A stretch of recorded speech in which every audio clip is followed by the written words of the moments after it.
welcome. Please make place for the press.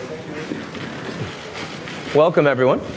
And I'm Ian Bremer, President of Eurasia Group. We are only a couple minutes off. We've got plenty of time, a fantastic panel to talk about a topic that has been challenging for a long time, but this year a little bit more so.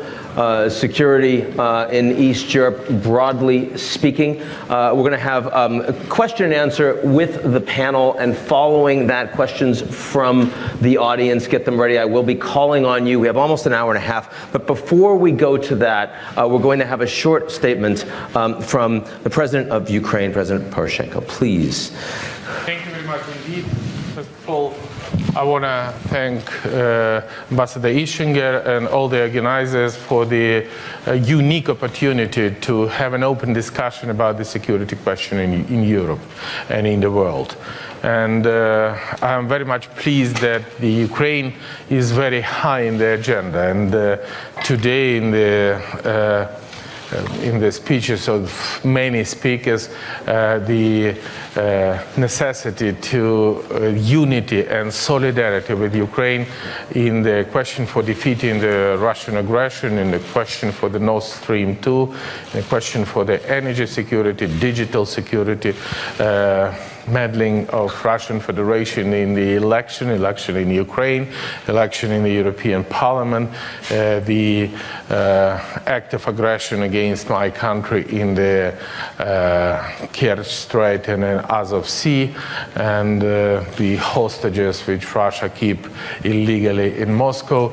This is absolutely new reality, and we should learn how to live in this reality. And we should understand that if we do not have a unity and solidarity, the aggressor can go significantly further. I hate the idea when I hear somebody's explanation that Ukraine and Russia should do something. Ukraine and Russia should stop shooting. This is simply not true. If Russia stops shooting, it will be peace. If Ukraine stops shooting, it will be no Ukraine. It would be if we stop protecting our sovereignty, our territorial integrity, if we stop defending freedom and democracy in the center of Europe in the 21st century, we will kneeling in front of the aggressor. And I want to thank for our European partners for the 5 years of support, enormously important, for the 5 years of the policy of the sanction, for the 5 years for the big co-sponsored in the reform in Ukraine.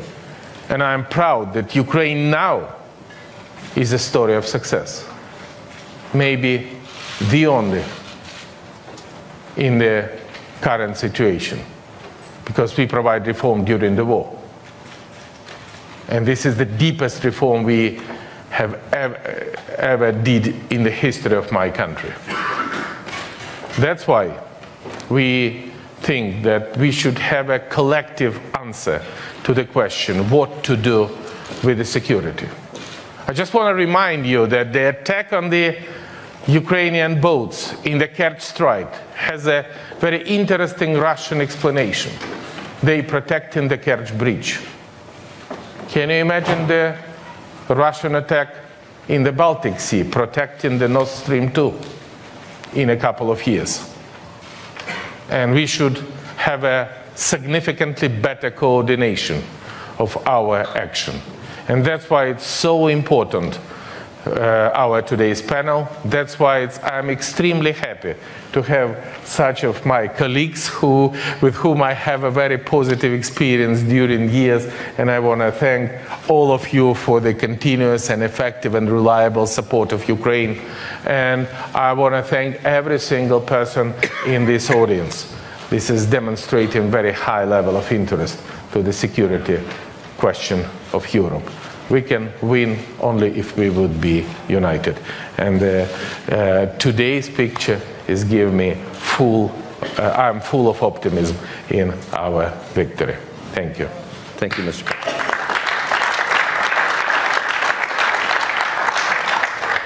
Thank you, Mr. President. So if you looked at the Munich Security Conference book this year, always well worthwhile, you saw putting together the pieces of the puzzle.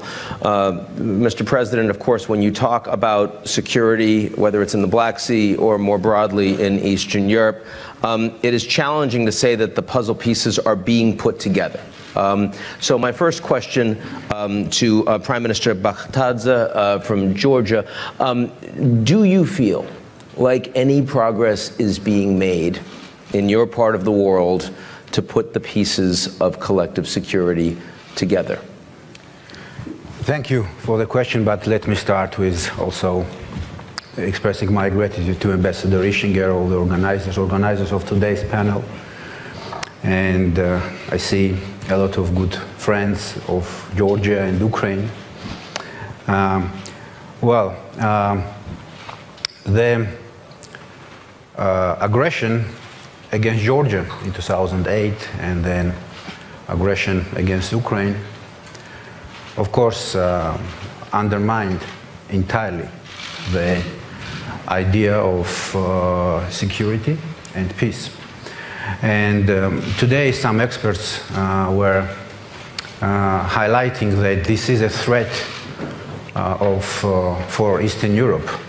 And let me not agree with that statement. That's a threat for entire Euro-Atlantic community. That's a big threat. And of course my position is that unless we have a tangible and strong security in the Black Sea region, there is no way that the security can be sustainable in Europe as well. So let me echo here President Poroshenko's statement. We have to unify our efforts. We have to consolidate the effort of the nations who believe in freedom and democracy.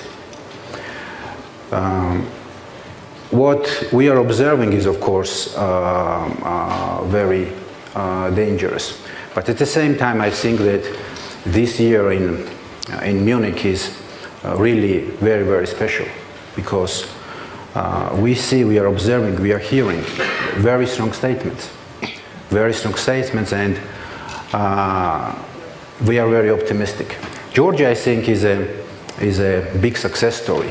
Georgia is a success story because we have such a painful challenge in Georgia. Russia continues to occupy 20% of our territory, but we are a resilient nation.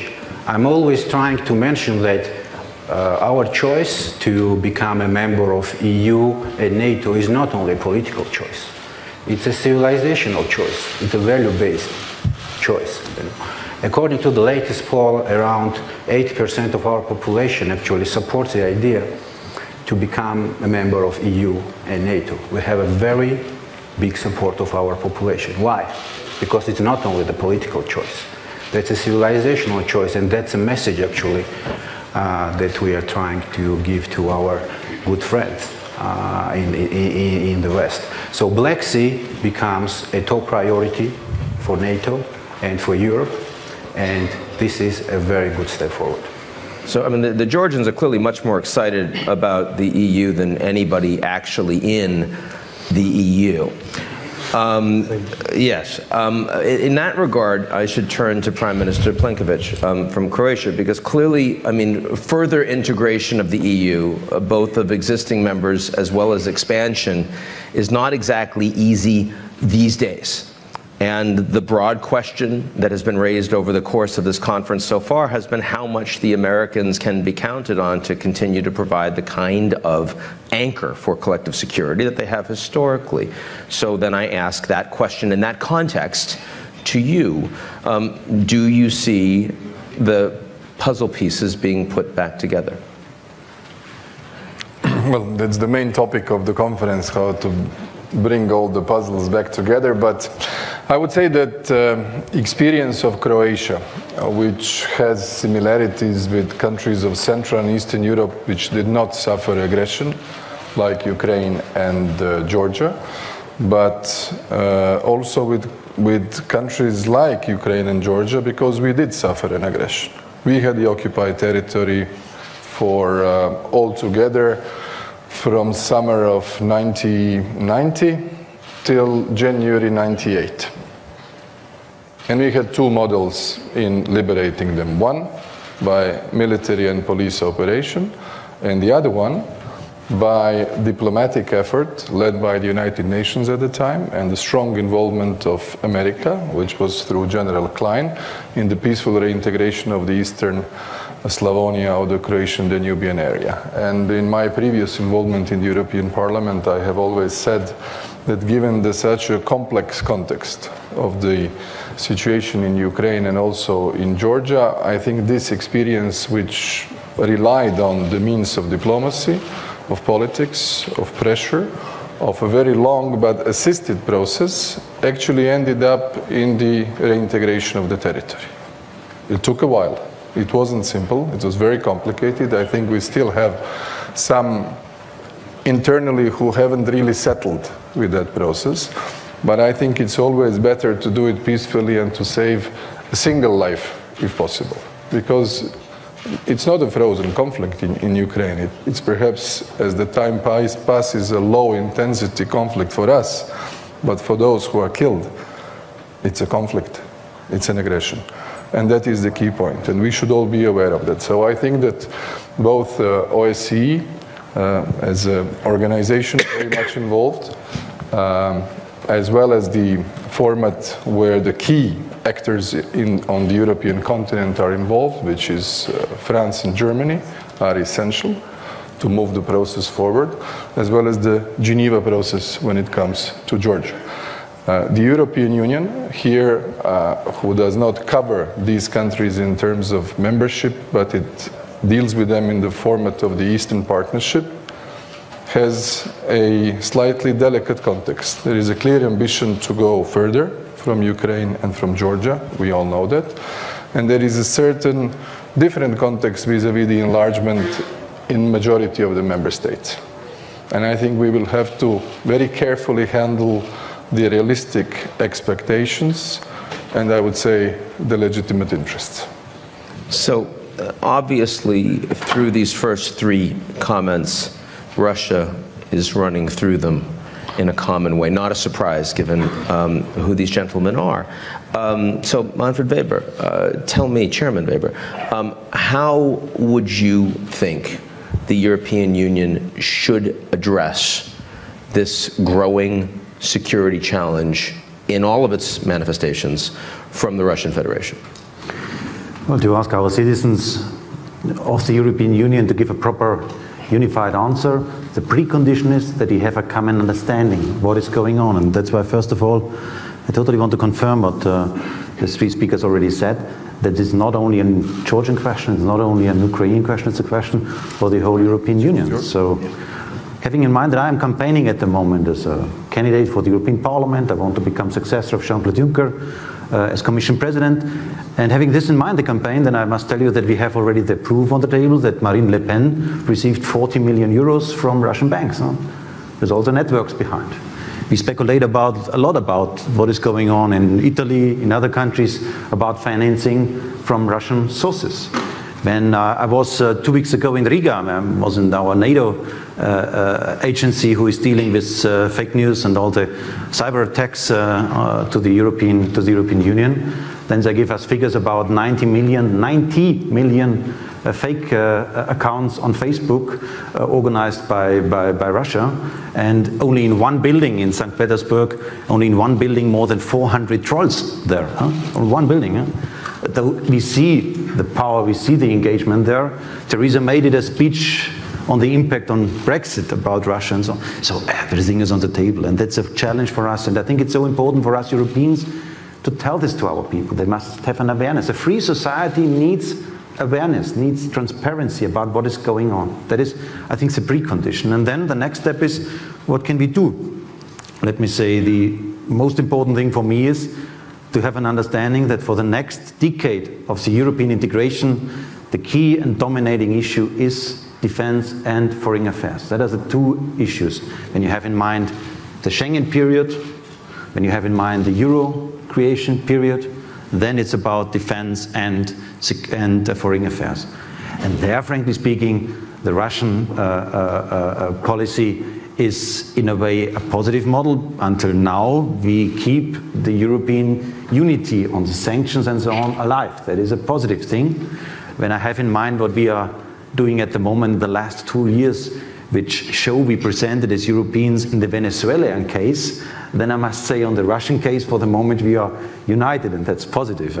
Italy, Greece, and so on, it was a tragedy to see how slow we are to react on the Venezuelan case. So well, Russia, it's farther away, for the moment, to be fair. Yeah, but it's in a way the same principle, to defend those who fight for democracy, for freedom, and for our European way of life, let me say it in this way.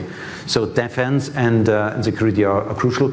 Let me probably add two further considerations on this. One is that on defense, on foreign affairs, we have to change the decision-making process. Unanimous vote cannot continue. We have to change to majority-making a decision process. That is a crucial issue. As a first step, probably with sanctions, but on the long run, all of our other issues. And on the defense, let me say that we are having in the European Union, when I'm traveling around the European Union, we are facing a big split. One was about Europe between South and North, but the more dominating today is between East and West. It was due to migration discussions and other issues. So we have a problem in Europe to reunify again. And imagine if we would establish a strong defense union. And let me be probably more specific. We have now the end of the INF Treaty in front of us. If we would propose as Germans, as French, to the friends in Poland, in Latvia, also in Ukraine, that we will build up, only to imagine, we will build up together a missile defense system for the European Union.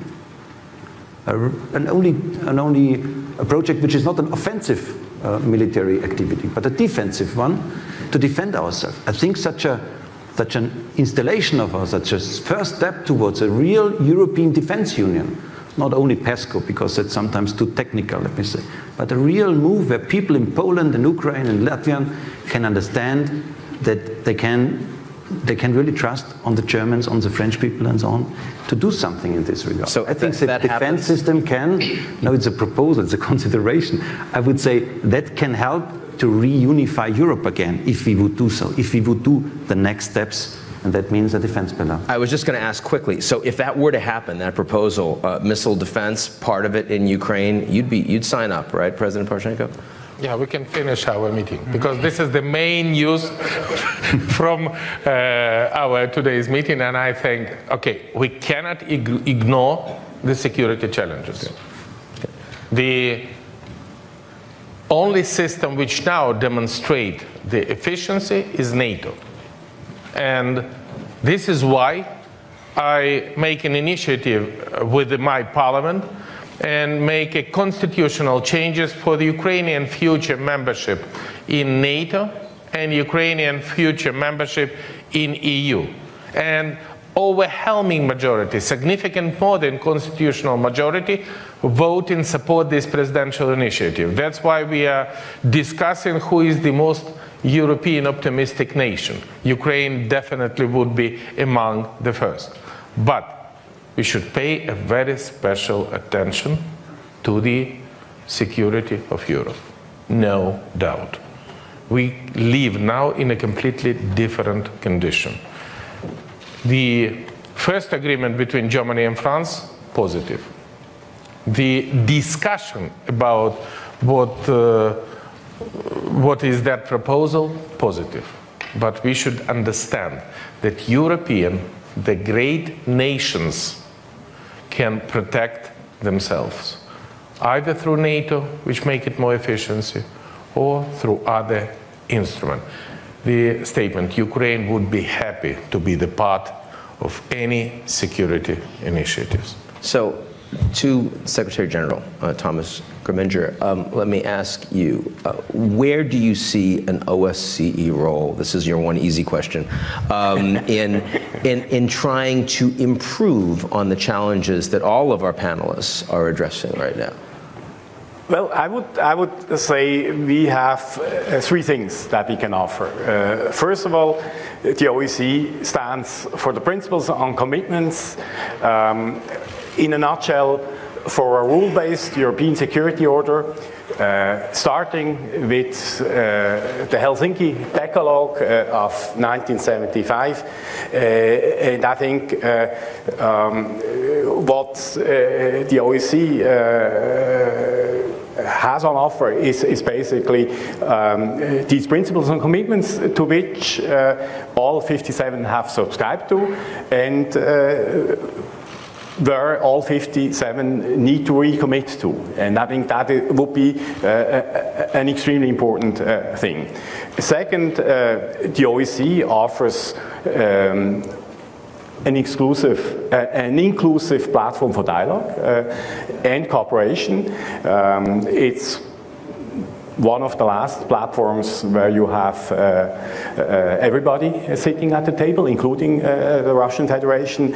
This offers opportunities for genuine, constructive dialogue, as we, for instance, do now on political-military issues, on military risk management in the framework of the structured dialogue. But it also offers a platform to cooperate in areas where interests between, let's say, the East and the West converge.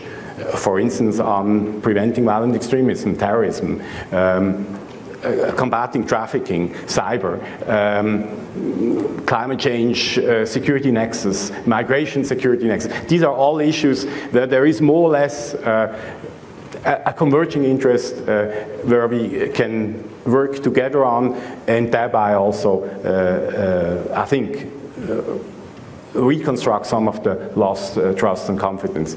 And then thirdly, what the OSCE facilitates is processes that deal with some of the crises and conflicts that we are talking about. The OSCE operates the special monitoring mission to Ukraine, which basically is the eyes and ears of the international community in the Donbass. But not only that, it is also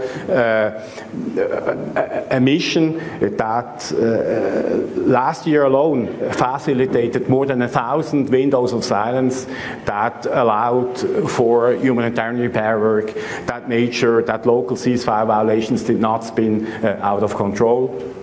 There is a trilateral contact group that meets on a bi-weekly basis in Minsk, where all the 5 signatories of the Minsk agreements come together. That is an OSCE facilitated body. And the Geneva international discussions have been referred to, and the IPRMs, the incident prevention mechanisms that basically deal in a very concrete way with challenges that we face on the ground. That is basically the tools that we can offer. But yes, at the end of the day, it depends, of course, on the political will, on the leadership of key stakeholders of European securities and of the parties to take use of these tools. So, thank you. Chairman Weber, we've now heard from the President. He wants in NATO, but absent that, any collective security that doesn't involve Eurasian Union would be preferable to where they are right now. There's a lot of talk at this conference about the need for the Americans to get back to where they were, try to reconstruct the order that we had. If that doesn't happen, if it turns out that actually there isn't a snapback and where we see the world going is actually where it's going, what do you do as the EU? What is your fallback position if we continue to see erosion? How do the Europeans address that? And not only do you have a plan, but what does it look like? Frankly speaking, I don't think the Americans will come back to the old world? I don't think so. Even with another president in office, I don't think so. Because we are facing a global development where people are getting, let me say, back to their home. Huh? They don't care anymore about the outside world. Please have in mind that even in Great Britain, they are militarily devised so strong, but there was a vote in the British Parliament not to intervene in Syria against the Prime Minister of Great Britain. So we have, in a lot of Western societies, the feeling, no, it's not anymore our business. Let's go home, let's close the door, and we are fine. And in such a situation, I think the idea of a real European defense can help us to overcome this. I give you an example on my own country. I'm from Germany. I'm from Bavaria. I have only 1 hour to drive back home, so I have a big advantage today. So when I'm speaking with people and people tell me, Mr. Weber or Manfred, I don't like the German soldiers are in the Sahel zone in the first row, in the front. I don't like this. It's a German history in mind. I don't like this that we are on the Hindu Kush in Afghanistan and we are helping our Ukraine friends. It can create problems, and I don't like this. I want to do my business, I want to earn my money, but I don't care in the other things. And this is the spirit at the moment. Huh? Please imagine, I can tell them, sorry, we are not alone on this front as Germans. We are doing this here on the uniform with a European flag in the future. We are assisted by the rest, by the French, by the Italians, by the Polish. We do this together. We take over together responsibility. That would be, I would say, a key to give them an understanding that together, okay, we see the need, but if we are not alone there, that is the perception. You see, if not only the Germans, then we can do so. So it can, in a way, help us to overcome this feeling of I don't care, I want to stay at home and want to close the door. And for the defense, finally, the biggest argument for me is still that the founding idea of today's European Union was, from the beginning on with Adenauer, was the defense union of the European Union. That was a starting point with the idea, never again war inside of the European Union. So I think we have so much good arguments to tell people that we have to join other forces, we have to bring them together and to build up the European defense pillar, European army, and I would start really with very practical things, defense on missile, defense on cyber, together drones, a drones brigade together where the investments are very high. So that would be a great start. And again, I think for the next 5 or 10 years, for the next 1 or 2 mandates, that is the most important issue for us on the table. Prime Minister Plenković, is that the direction that you believe the Europeans should be heading right now? Over past 20 years, if there is one policy that has achieved an amazing progress, then it's the security and defense policy. With the integration of the WEU within the EU structures, we almost have a similar type of legal insurance to the collective security as we do have in the Washington Treaty. So we've gone a long way. I personally think we should work all very hard to keep United States committed to the security of Europe, to keep the main acquis, if you like, of NATO over the last 70 years, also an investment into the future global security, if I may say. It's much more logical that way, it's much more compatible, and I have no doubt, in the case of emergency, far more efficient. At the same time, European defense should be strengthened. If we at the national level have ambitions to attain the 2% and within the 20%, it's not only for NATO commitments, it's a very similar type of obligation on the EU level.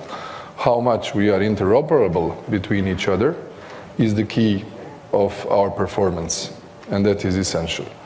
At the moment, for Ukraine and Georgia, unfortunately, they are in neither of the clubs, and that's why the situation is as complex as it is.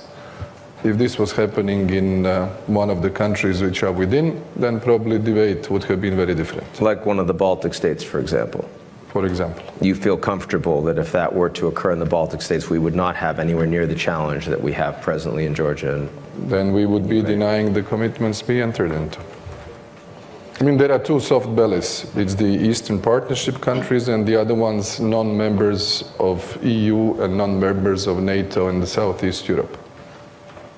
Thomas, please jump in. Well, I can report that the EU is stands fully behind the principles and commitments of the OSCE, is a staunch supporter of our operations, for instance, this special monitoring mission to Ukraine, is a very generous donor in terms of extra budgetary funding for important programs, for instance, in the area of transnational threats, is generous in seconding personnel to this organization. So on a working level, I feel strong US support for the OSCE. On a political level, I would wish that opportunities that the OSCE offers, our dialogue platforms, the structured dialogue, would be used more systematically. I think that would, of course, add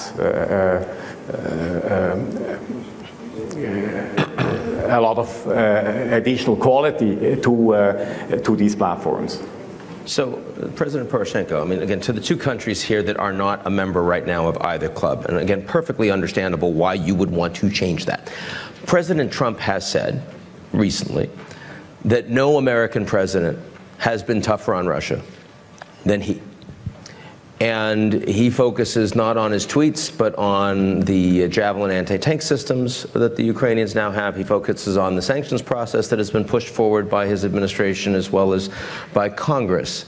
How do you respond to that as a country in the position that Ukraine is presently in? Point number one, we have a very strong support of American people, support of our fighting for freedom and democracy.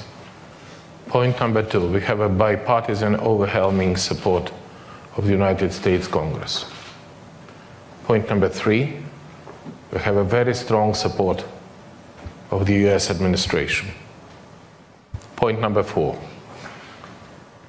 can I explain you what is the results of the fact that Ukraine have a Javelin? First of all, we not have a freezing conflict.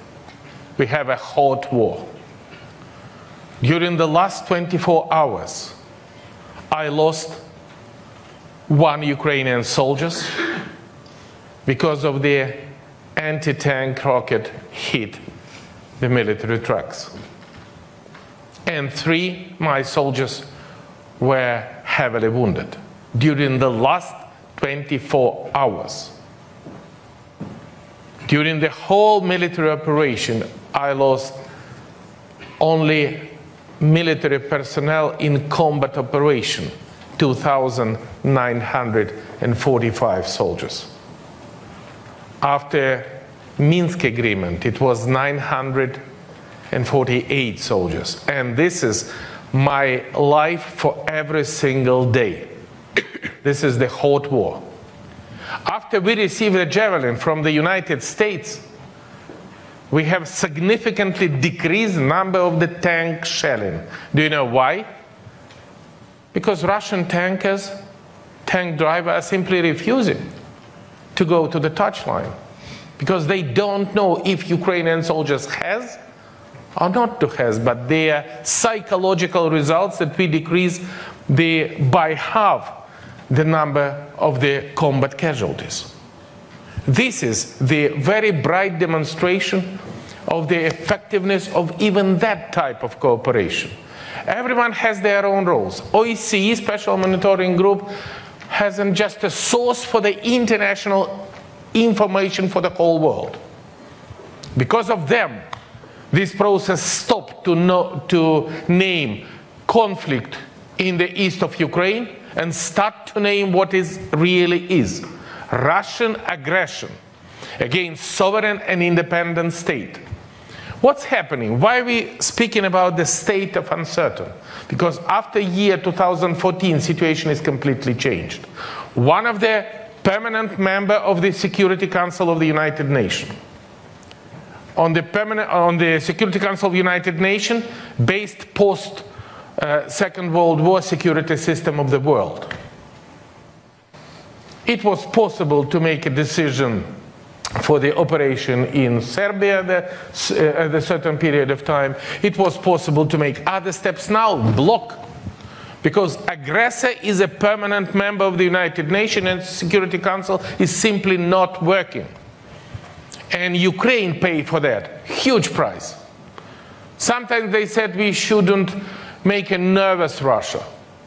That's why Ukraine shouldn't be a NATO member. I want to remind to everybody, in the year 2014, Ukraine was not a program for the NATO future membership. It has a neutral status. This does not protect us from the Russian aggression. That's why we should stop the state of uncertainty, because Europe, not only Ukraine, should pay for that a huge price. You should learn very attentively the lessons of Georgia. We should learn very attentively the lessons of Ukraine, because we consider ourselves as the eastern flank of NATO, as the eastern flank of Europe. My state, my nation are member of European family and future member of European Union. Mr. President. And with that situation, my appeal, please stop the state of uncertainty. Price can be very high. He thought he was telling you to stop clapping. That was not the issue. And that was a great answer, with the exception of the fact that you didn't mention President Trump. You talked about Sorry. US administration means President Trump, Vice President Pence, Secretary Pompeo, and all administration. Yes, so the answer is yes, and that's fine. So a question to Prime Minister Baktadze, which is, you also feel that the American government, including the President, has been very supportive of you, very supportive of Georgia. And I'm wondering, in that regard, precisely because the answer that you get from so many Europeans is that the Americans are undermining security. They're acting unilaterally. They don't call. They don't write. The INF, they pull out. They don't talk to anybody. Why do you have a different view? Excuse me. Before Prime Minister Baktadze speaks, just one word. He's taking it over. The answer would be not full if I mentioned just the American administration, President Trump, because the great European leaders, including the Chancellor Merkel, play an extremely important role for the security of my country.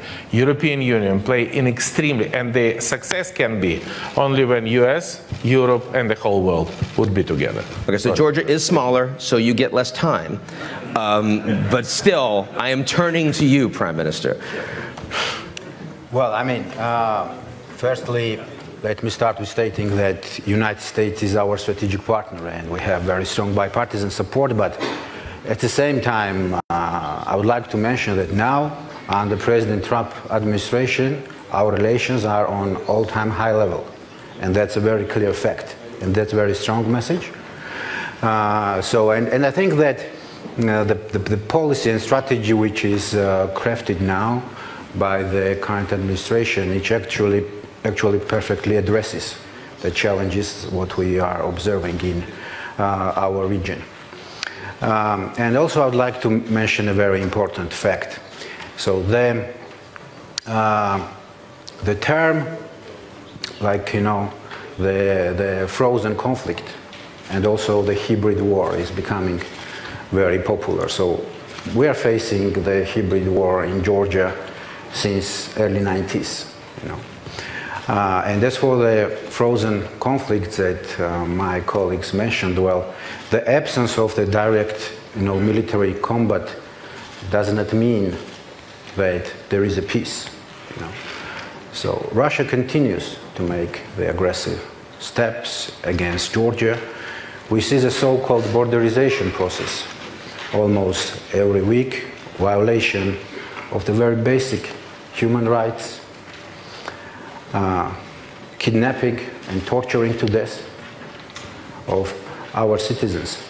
So let me go back to my main point, and that's the biggest takeaway from me from this conference, that security of the Black Sea region, it does mean the security of entire Europe and transatlantic community. That's a very important message that all of us got today, and I think that that's a really big step forward. In terms of diplomacy, so we are fully focused and fully committed to the peaceful resolution. But the major problem is that, just Russia simply, tries its best to undermine the philosophy of the rule-based international system. In 2008, they signed the ceasefire agreement, and they took the obligation to withdraw their troops from Georgian territories. More than 10 years has passed, no result, no progress. They continue to occupy our territories. So, and if that continues to be the case in the Black Sea region, that will create more and more threats for Euro-Atlantic community. And I think it's visible for everybody. And once again, let me go back to my another topic and biggest takeaway from Munich, that we have to consolidate our efforts. There is no other way. We have to consolidate, we have to do it. We have crafted the very important peaceful initiative. The name of it is A Step to a Better Future. We are trying to create the new opportunities for the people who are still living on the occupied territories. Before the war, before the occupation of Țhinvali region, the number of population there was 120,000. Now it's below 20,000, 6 times less. We have the humanitarian disaster there going on. So by consolidating the efforts, I also mean that we should consolidate our efforts to launch these peaceful initiatives and peaceful programs. And of course, the main idea is that we should create a very strong security in the Black Sea region, which means actually very strong security of Europe. You also mentioned about the Euro optimism, and I think it's a kind of maybe normal to have Euro optimism is rising or going down in Europe. And moreover, sometimes institutions and organizations have to overcome the challenges to become stronger. And that's why people of Georgia and my nation, we believe in a strong European Union, and we believe in a strong NATO. You also have to want to be in a club more if they don't want you in, right? That's just the general dynamic. Well, last year, once again, NATO stated officially that Georgia will eventually become the member of NATO. And we're going to do that. So, we've talked a lot about military security here. We haven't talked as much about economic security. Both are very critical components, of course. Let me turn to you, Chairman Weber. We heard from Merkel earlier today in one of her tongue-in-cheek moments about automotive tariffs potentially coming down from the United States. I'm wondering if that does happen, as looks increasingly likely. What do you think the response of the Europeans should be, and how does it affect the way you think about European security? Well, if you allow me one final remark to the question of Ukraine, because I'm very grateful that President Poroshenko underlined again, let me say, when you were asking about the American administration, all about the contribution of the European side, because I respect fully that the Americans, we as Europeans, we were closely united on the sanctions field and all the activities politically, and America is militarily so extremely important. But when I see what we did in the European Parliament, Andre was in these times our colleague in the EPP group on this. I see Elmar Brok sitting here. And when I have in mind what we discussed here in the European Parliament in the last years in the question of Ukraine, then I would say our engagement to show the close partnership was much above the question of a military and sanctions. We agreed on the question of trade agreement between Ukraine and the European Union, which provides today conditions for investors to go to Ukraine and have a good access to the single market of the European Union. And another aspect was the visa liberalization, to show to the Europeans, if you're to show to the Ukrainians, if you're engaged, if you do changes on judicial system, on rule of law, on basic principle of democracy, on fight against corruption, if you do so, then there are partners who will give you also, to provide you also in a way, an equal living conditions, with a visa-free traveling and so on. That is what people hopefully see in their daily life, and that's why I think the commitment of Europe, of the European Union, is even above what we see from the rest of the world as partners, and it's because it's our job, but they are Europeans, so it's our job to do so. And Prime Minister, you wanted a quick response on that? Let me echo this great statement, because the experience of Georgia shows that the best answer to this most painful challenges is, of course, consolidation of democracy and economic development. So I totally agree with the statement. Thank you for this. And the second element is probably we can already today, because now we have in Ukraine elections, we have the European Union elections, so people have a say now in the upcoming weeks. But I think with President Poroshenko, for example, also with Georgian friends, I think we can already today consider about new projects, because at the moment with trade and visa we concluded on the most important issues, let me say on the bilateral issues between EU and Ukraine, but probably we can already consider today what is the next project to strengthen in daily life, let me say, the cooperation between the Ukraine and the European Union. So I would love to dream about these new projects, because I'm, again, if you allow me, I'm emotionally touched. Until I was 4.5 years in Kiev. My first external trip, I was as group leader of the biggest fraction of the European Parliament. I was in Ukraine, and I met President Poroshenko, but I also met the young people from the Maidan, and they told me, Mr. President Weber, we have an idea. We want to live like you can live. So in a rule of law based state, in a non-corrupt state, in a democratic state. And that is what young people told us there. And that's why that is such a basic question on the table, whether we stick to our principles, our European way of life, whether we stick to this or not. And I say this because I think, my feeling is, when I do campaign at the moment, that people are again, also in Europe, they are again reconsidering. That's not only about tariffs, it's not only about regulation, about legislation and so on. It is about basic principles again, whether we stick to them or not. And the proof is, and the test case is for sure also our Europe. Okay, I'm going to change your question as a consequence of what you just said. Sorry for this. No, I want to make it more difficult. Which is, you talk about the importance of basic values in Europe, fundamental values. And earlier you talked about the Russians in the National Front. You talked about the Front National. You talked about the Russians supporting Salvini, for example. Not about the value gap that exists with Prime Minister Orban in Hungary, who of course is part of the party that you're in the European Parliament. That's a challenge for you. It's a challenge for Europe.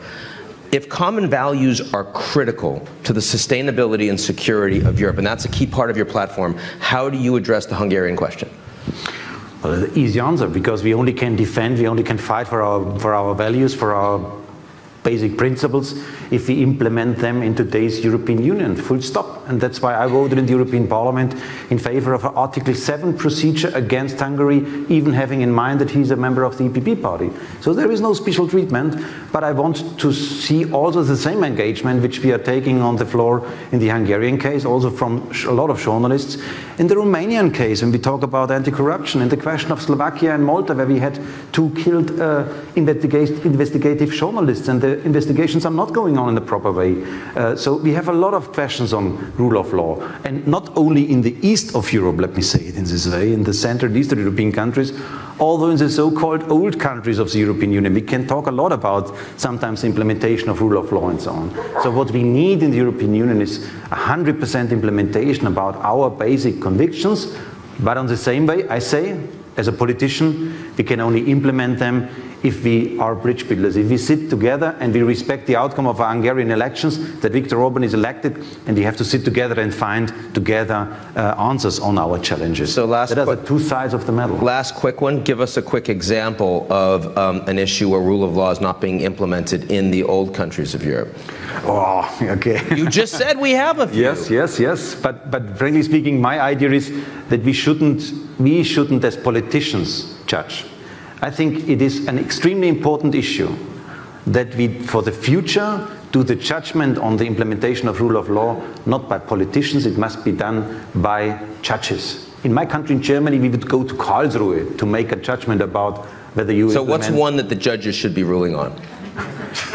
Come on. Again, One. no, Just I don't one. want to. This can't be hard. No, I don't want to mention no one. So Okay, he's going to tell me afterwards, and I'm going to tweet it. I'm just going to let you know all of that. Let me turn on to the Croatian Prime Minister, please, and ask you. So, Vice President Pence. Yeah, you snuck through that. Vice President Pence said today that you can't defend the allies in the West if the allies are dependent on the East. And of course, some of that is talking about Russia and Nord Stream. Some of that is talking about China, and a country that is very rapidly becoming a dominant force in a lot of countries around the world, including in Eastern Europe, including in Portugal, including in Greece. Sitting there, how do you think about the balancing, and can you balance, can these countries balance, where are the vulnerabilities in terms of national security in Chinese investment, as well as on China Telecom, for example? Well, I can speak about relationship with China because Croatia will host the next China plus 16 Central and Eastern European countries summit, which will take place in Dubrovnik in literally 2 months' time. I have to admit that I've been a prime minister for 2.5 years. And with the visit of Li Keqiang to Zagreb, it will be our 6th bilateral meeting. 6th. Which means I met him more often than a Slovenian, Hungarian, Bulgarian, Serbian, or Montenegrin prime minister. This is very important to understand. That means the dedication of 3 days every year brings Chinese prime minister in a focused contact with 16 prime ministers or heads of state, with a multilateral event, with project-oriented cooperation. And this is the one road, one belt policy. Any country, whether it's a member of NATO or the EU, bigger, smaller, old, new, everybody has to look globally what's going on. It doesn't mean if you're smaller, you will listen to what the big boys tell you and say thank you very much. In a globalized world, we all have to keep our eyes open, and we need to see where are the opportunities. I was in Shanghai when Xi Jinping had a import summit for China. A very interesting summit to see who was there. And from every single corner of the world, there was someone who perceived and had concrete cooperation with China on such a level they invest in it. And nobody can sort of circumvent it. Therefore, I think we need to find a reasonable and proportionate compatibility with what we do in different formats. Because if you have 1.4 billion nation and 4 million nation, it's highly unlikely that if this format didn't exist, that I would have met the Chinese prime minister 6 times in 2.5 years. It would have happened probably over 25 years. And this is a good policy for them. If this entails investments which are verified, solid, compatible with what we do in infrastructure through the cohesion policy, so better. And that's what every single country in this group has been trying to do. So now, as you see the beginning of this fight, including in European countries, about Huawei, about ZTE, about rollout of 5G, which is coming starting next year, and we know that these systems are less expensive. We also know the Europeans do a lot more business with the Chinese on this front than they do with a lot of the American companies. So how are you thinking about balancing that going forward? You have to be careful of what you do and who you pick up as partners. You just have to be a good master and make the right decisions. So are there areas right now that you're saying, no go, we shouldn't be touching it because it's going to be too much of a hot potato?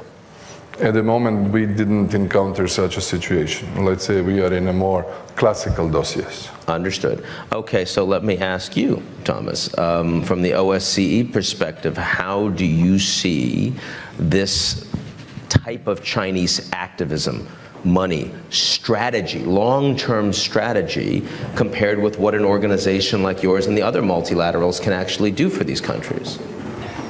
Well, that's indeed a question that hasn't been systematically tackled in the OSCE. There are regions like Central Asia where Chinese influence is particularly obvious, and where there has been, of course, also through the Central Asian participating states of the OEC, much more confrontation with these new realities. But when it comes to, in particular, also the security implications of, let's say, Chinese investments in the Western Balkans, in the South Caucasus, I think we haven't really seriously started reflecting on it, and I think that is a challenge that we need to pick up and look at. So far, I sensed appetite by some quarters to do that. Some were rather skeptical, but I guess the largest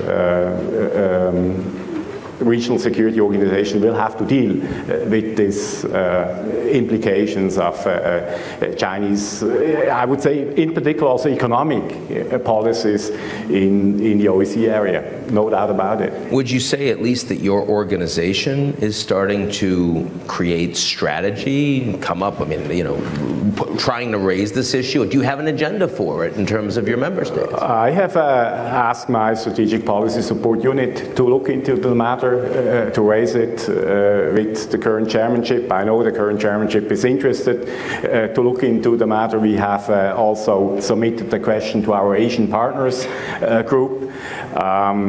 Again, mixed appetite.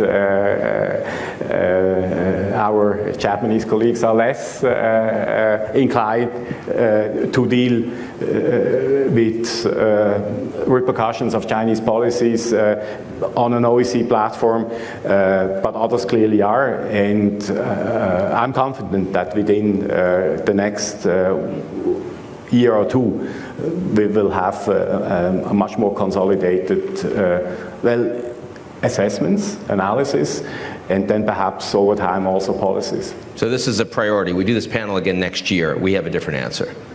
I hope so. I hope so. I hope that an OEC is flexible enough, responsive enough to these upcoming challenges to respond to that. To tell you the truth, this is to an extent, you know, within my reach, but to a larger extent, of course, it's also in the hands of participating states. Now, in a few moments, I'm going to turn to the audience, so please get your questions ready. But before I do, let me talk to you both about China as well. Prime Minister Baghdadze, you, of course, are also a member, in good standing as it is, of the Belt and Road Initiative. The Chinese are not ignoring little Georgia. How, as you think about, I mean, Russia and China are obviously pretty strategically aligned, at least for now, on technology, on a whole bunch of issues, response on things like Venezuela. How does that relate to your relationship with China economically and strategically? Well, though Georgia is not a large country geographically, we are the gateway for 6 landlocked nations, so Georgia does matter in logistics. We are part of Belt and Road Initiative, and we have the free trade agreement with China. And China has become one of the largest trade partners for Georgia. So, and we also see the growing trade between Turkey and China, between European Union and China. So, if you look at the map, I mean, Georgia is a natural candidate to become the hub and the bridge, okay, to facilitate to this very high volume of trade between European Union and China. So we see here only a very good opportunity, not only for Georgia, but for the region itself and for Europe. And President Poroshenko, last to you. You know, before Orange Revolution in Ukraine, a lot of talk about how the Chinese were interested in coming in, buying up a lot of land, doing agriculture, being able to feed their people. Haven't heard as much publicly about China-Ukraine recently. Is that by design? Is this a relationship you'd like to cultivate, to use a pun? Look, after year 2014, we were in extremely difficult situation, not only because of the aggression of Russia, but also with the economic war, hybrid war. Can you imagine that in the year 2013, Russia has almost 33% of Ukrainian turnover, and now it is 7.7%. And we were in an extremely difficult condition, and we tried to find out the new market, including Chinese market. It was not an easy job, because China like a different universe, and you should learn how to work in China. And that's why we have an efficient cooperation with the Chinese, but the rate of growth is quite modest. Yeah. On contrary, can you imagine that our turnover and our trade with the European Union for 3 years increased almost 60%, 60, in 3 years? And this is what Wilfred said, that this is the efficient work of the European Parliament, and thanks to my friend Plenković, to Elmar Brok, to everybody, which create this opportunity. And if if European Union has 25% of our part for the trade in year 2013, today's 43%. So my answer, Europe is for us not only civilizational choice, this is the economic choice, and this is the evidence of our efficient cooperation, not only in the program for the Eastern Partnership, but what Wilfred said, that we find out a new sphere for the cooperation up to the membership perspective for Ukraine. We find out the right answer for that. A wide range of China strategies represented on the panel here. Very interesting indeed. First, I am to turn to our Munich young leader who is offered the opportunity to ask the first question, and we have a mic coming to everyone. Please. It's a great pleasure to be here. And I'm also very happy with Mr. President that Ukraine is on the top of the agenda of the Munich conference. But there are a few reservations and a few small questions I wanted to ask. And I would like to ask from Manfred Weber the question regarding corruption. We hear a lot from the European Union that Ukraine has to eradicate corruption and to contribute to the rule of law, and we are actually trying a lot. But corruption in Ukraine has also connection to Western EU countries who are enabling corruption. Because all money which are being illegally gotten in Ukraine, they are being legalized through the complex corporate structures in Austria, in Cyprus, in Great Britain. And one of the examples of injustice for corruption is the case of Dmytro Firtash, which is staying in Austria for already 4 years, and he's wanted by Americans, is not being extradited at all. So for us in Ukraine, it's total unfairness coming from the West towards Ukraine, expecting from Ukraine to deliver, but not actually taking the part of the problem which lies on your shoulders. But I'm also coming back to President Poroshenko. We also have to do our homework. And what I hear here at the conference is that the West, especially the EU, would want more pragmatical reasoning to help Ukraine. And such a pragmatical reasoning would be improving and increasing direct foreign investments to Ukraine. So I feel that if we had more factories of German factories in Ukraine, more Italian businesses in Ukraine, more UK businesses, more American business in Ukraine, then they would have more actually interest to invest into the resolving war with Russia. But here is one important but.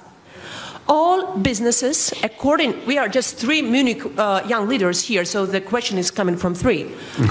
Sorry for that.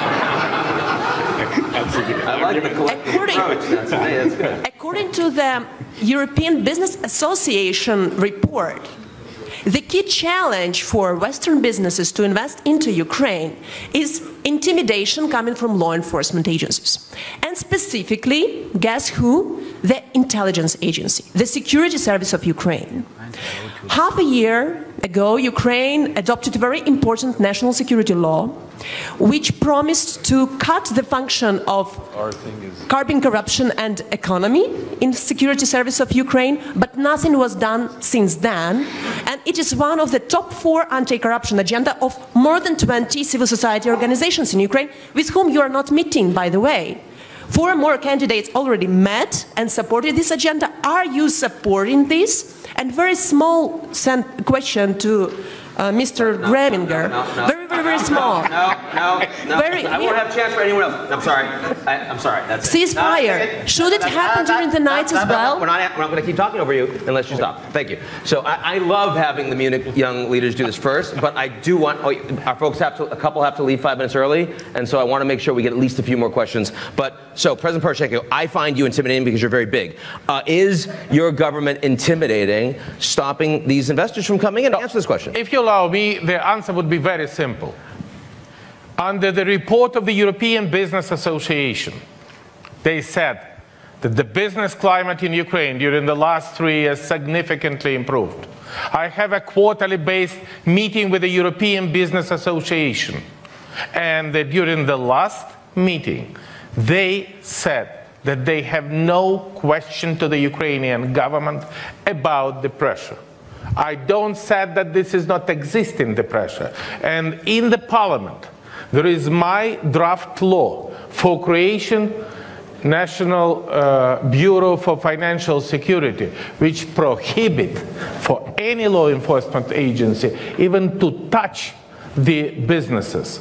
And the last figures, during my presidency, Ukraine rise up from the 130 place in the rating of doing business, or 153rd place in the year 2012-2013 to the 71 place. And this is about the investment climate.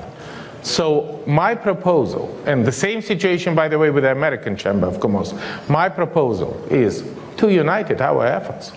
My proposal is to make cooperation with the Parliament to vote the changes.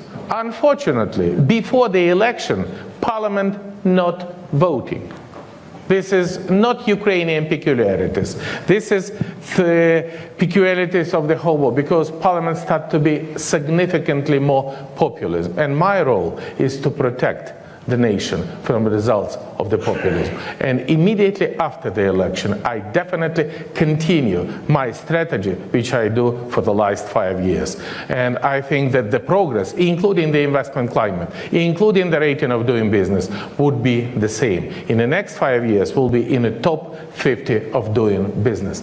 And last question, the investors from Germany, investors from Italy opened during the last year almost 90, frankly speaking, 87 new factory, greenfield, voting for Ukraine by euro, by pounds, by dollar.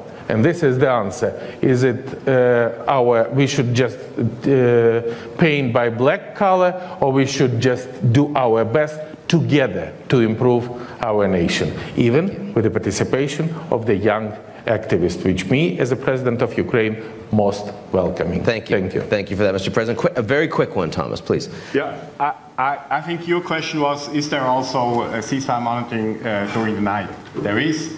With technical means, we have acoustic instruments, we have UAVs that fly. So even though there is no patrolling by the special monitoring mission during night, we have a pretty good sense of what is happening over the night, and you find that in the daily reports of the special monitoring mission. Question is, sir. Charles Grant from the Centre for European Reform. A very quick question for Mr. Weber. If I understand you correctly, Mr. Weber, you want the European People's Party to be a very broad-based group in the European Parliament so that you can become the next President of the Commission. But surely, hasn't the time come to say that parties that are not committed to press freedom should not be part of the EPP? I'm thinking not only of Fidesz in Hungary, but others as well. How can your group continue to accommodate parties that do not appear to believe in press freedom? Sir, thank you, Charles. Well, first, I also want to answer the question from the young lady about the question of corruption and the support, the indirect support from the EU countries. You mentioned some of the EU countries, and that gives me also the opportunity to answer the very concrete question from the moderator here on the table. He was asking me which of the so-called old countries of the European Union have also their problems inside of their bucket. So you have an answer, sir, you see? There you go, there you That's go. why, no doubt about this, together we have to fight for our principles. I'm representing the EPP party, the European People's Party. We are the party of Schuman, of de Gasperi, of Helmut Kohl, of Adenauer. So we are the founding party of this continent. There's no doubt about for us, that the European Union is based on common values and common ideas. We will fight for them every day and every night. And again, I voted in favor of activating Article 7 because I have the same concerns you have. The same concerns you have. But what I would wish to see is in the European Union that we don't politicize the question of rule of law and principles behind this. Because again, I was in Bratislava. I met journalists there. And they tell me there was no change of legislation on freedom of media, but we have a killed colleague.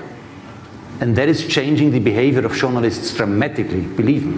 When it is about the investigations between mafia and the socialist government in Slovakia. That is changing the behavior of journalists, again, dramatically. More than every other legislation can change, when you have the feeling that you are getting in such a difficult situation.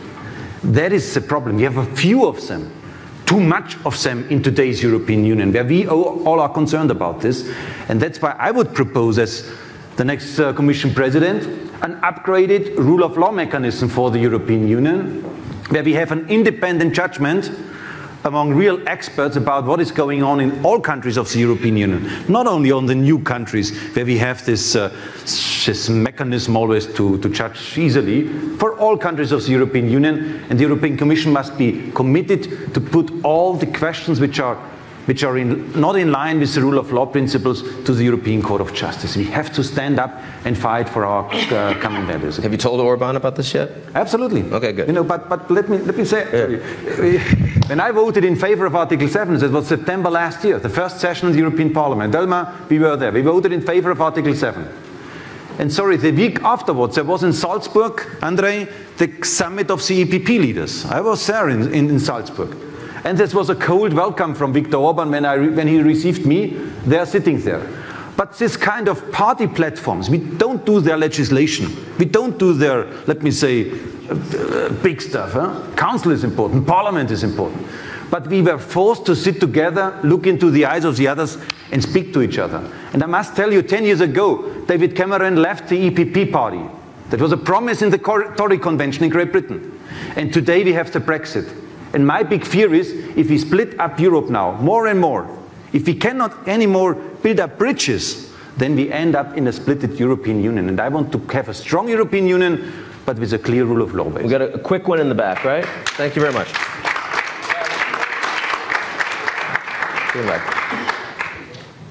Timothy Garton-Ash, Oxford University. I want to say with great respect to Manfred Weber that I'm afraid your answer to Ian and Charles Grant is really not adequate. You have in your party grouping a leader and a party, Viktor Orban and Fidesz, who have dismantled liberal democracy in Hungary. I repeat, have dismantled liberal democracy in Hungary, giving a terrible example to the neighbors to east and southeast, and by the way, kicked out the best university in Central and Eastern Europe.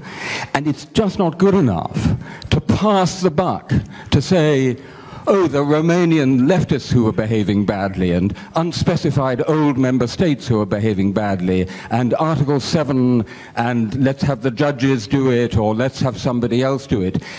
This is a purely political decision for the EPP. It is your decision, a political decision, whether to keep a party which is dismantling liberal democracy in a member state of the European Union in or out. How can you believe that you can be credible to young Europeans like this young Ukrainian lady over here in preaching the centrality of European principles and values when you so obviously don't practice what you preach? Thank you. Sir, to you. Well, thank you again, and I know that this is one of the points for me as a candidate and for my party. And let me again underline, it is a fair request also to you and to all the others who are critical in this, to also talk in the same intensity about the problems in other countries and other parties. I only want to appeal to you, please, please. Because if we don't do so, we harm the fight for rule of law and for the principles. Because today, it is in some parts seen as a party political move, and not so much as a fight for our common principles. And I would wish to invite Franz Timmermans, the Liberals, the Greens in the European Parliament, those who stick to the principles. And again, between us as personalities, we should always respect each other, that I'm fighting for this, you are fighting for this, we all fight for this. And I think we should make it, there is no discussion about that we stand together on the common fundament. That is, I think, a point we have to assure. And then, as a second point, please, I opened with my decision as a group leader of the EPP the way forward to an Article 7 procedure in the European Union. I must remind you that Franz Timmermans and the Commission didn't do so. We have no engagement today from the European Commission in the same, let me say, level of engagement like we have it in the European Parliament. I did so, and with full support of this. But I want also to underline that Article 7 means, and we are part of one family, and sometimes you dislike a family member, but we are part of one family. That means for me that we wait now for the outcome of the procedure we started. That is also rule of law in Europe, to respect the procedure. And that means we have two cases on the table of the European Court of Justice, and then let's wait for the outcome, and then Viktor Orban must deliver on the university question, where I have the same concerns, and on the question of the NGO legislation in Hungary, which is the same concern for me. So that is what I would really ask to do. And again, when we speak about these issues, no debate that we have to implement the rules. So, Chairman Weber, thank you very much. We do have an election coming up here. Before we close, we have one more election coming up, the Ukrainian presidency. President Poroshenko, are you going to win? Look, I'm a president of the free and democratic Ukraine. We are not Russian Federation. In Russian Federation, this was just definitely a yes or no you know question. the results. And my achievement as a president of my country, nobody knows who will win in Ukraine. And this is the symbol of democracy. But I'm absolutely confident that I would have a great results. See, if you went the Russian option, we'd know. So thank you all. Thank you all very much. I promised them they'd get to their meetings. I really appreciate it. See you all next year. Thank you. Very well done. Thank you so much.